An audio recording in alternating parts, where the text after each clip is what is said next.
کتونکو علب خان شیرپو ویل پیر فاونډیشن د خپل وس مطابق خپله یوه هڅه کوي، یو کوشش کوي.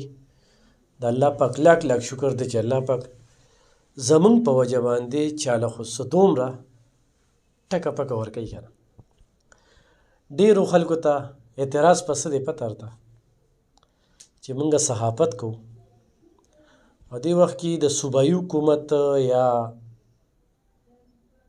د پی ټي آی چې دا کومه ګراني راوستې ده خلکو ته یو شمېر مسلې دي او بیا خبره د وطن کا صحت کارت کیږي.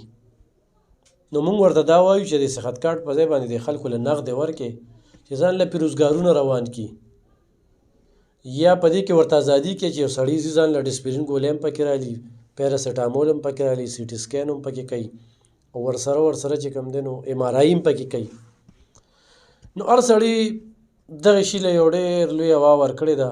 لاول خو د مؤمن مسلمان د دغه اپریشنونو نه د دغه سیرلو نه خدای پاک بچ وساتي. نو هغه خلکه لونډې لپاړې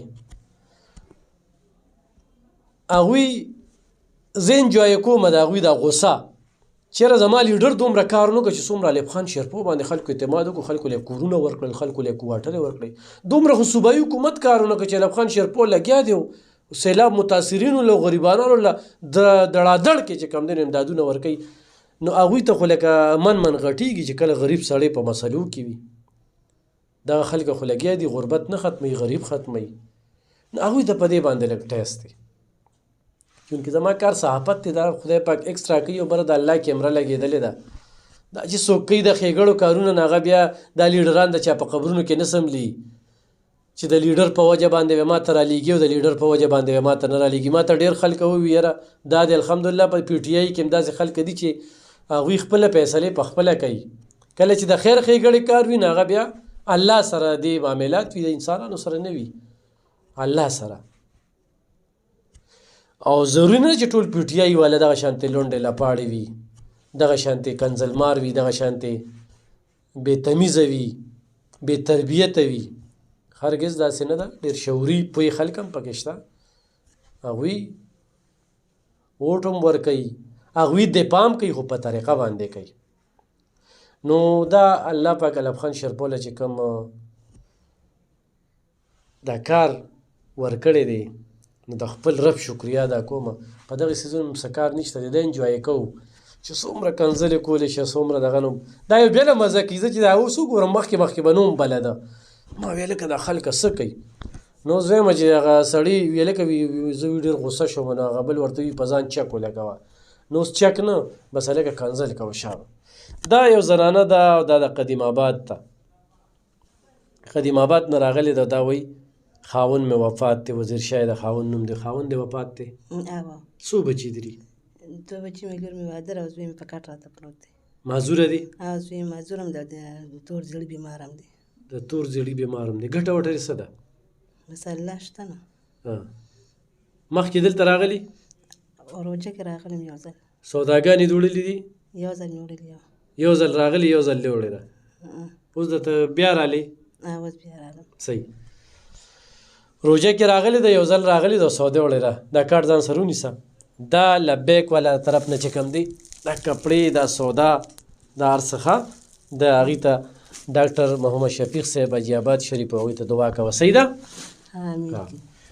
کتونکو دا سوداګانې په دې ګرانه کې چینی اوړه وغیره وغیره ورسره نوې کپړې دا ډېر خلکه چې چاله څه ورکولی هم نه شي، چاله یې ګیلاس کې اوبه هم نه ورکړی نو هغوی ته زه دا وایم چې علب خان شیرپو دفتر ته هر وخت راتلی شي. څه ناسب وړې څه ناسب الله پاک څوک به خالي لاس په نه ځي.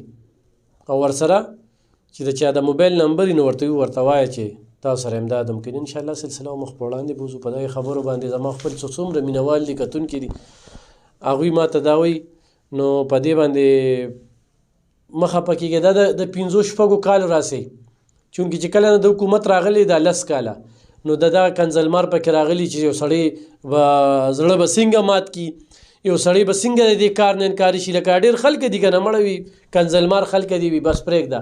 نو څنګه د کنځلو دپاره چې کوم دی موږ دا کار بند کړو، د کنځلو دپاره موږ دروغ ویو، د کنځلو دپاره چې کوم دی نو موږ کم د حکومت چې ذمواري دي یا د انتظامي ذمواري دي په هغې خاموشه پاتې شو خر ګیز نه چې څه کوئ هغه کوئ کار به رواني او چیلنج کوم هم ولې ستاسو د ایم پی ایګانو د ایم ان ایګانو هم چیلنج کوم ښه چې الحمدلله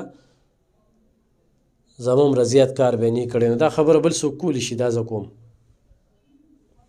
په زرګو زنانو ته چې کم دی او بیا په دې سیلاب کې او بیا په دغه سیلاب کې لبیک والا چې کم کار وکړو او د هغوی په مرستو باندې موږ کم کار وکړو نو الله پاک د هغوی له اجر ورکړي خو هغوی نو چې هرڅه سیلاب ځپلي وه نور هم ډېر د کړمو سره مخ وو څنګه چې دې وخت کې د کړمو سره مخ دي خو داسې قسمه کونډ دی خاوند دی نشته یو زوی دی معذوری دی نو ګوره دا د مجبورۍ نه راځي ډېر خلک وایي کیمرا نو پټې رولېږي چې پټې دې خلکو له ورکو د کیمرې نه بغیر به ځي دې سره نورې زنانه هم راغلې وې خو خاوندان یو غریبي ډېره زیاته ده هر سړی حقدار دی خو دې ته موږ وایي راشه چې تا له سودا هم درکو هر څه درکو انشاءالله سلسله مخ په وړاندې بوځو ډېر مننه